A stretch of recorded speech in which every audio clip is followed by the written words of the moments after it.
আমরা যখন বলি আমরা বিএনপির কর্মী, গর্বে আমাদের বুকটা ভরে ওঠে। ঠিক না? ঠিক না? আওয়ামী লীগের আমল এক একজনের নামে 100, 200, 300 মামলা, আসামি জানেও না কয়টা মামলা। গুম হয়ে গেছে আমার ভাইয়েরা, রাতে এলাকায় ঢুকতে পারে নাই, স্ত্রী সন্তানের মুখ দেখে নাই মাসের পর মাস। অনেক আছে না? ব্যবসা বাণিজ্য যেইটুকু ছিল শেষ হয়ে গেছে। কোথাও চাকরি করতে পারে না, চাকরি হয় না, কারণ বিএনপির রক্ত শরীরে। বিএনপি বাংলাদেশের সবচেয়ে নির্যাতিত রাজনীতিবিদের নাম বলেন।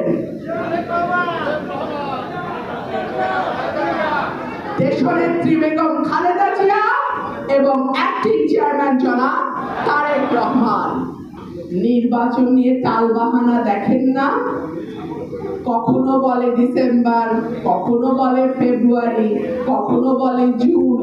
খেয়াল করেছেন ডিসেম্বর থেকে কোন মাসের মধ্যে নির্বাচন বলে? জুন। আরে ভাই, মাঝখানে তো 6 মাস।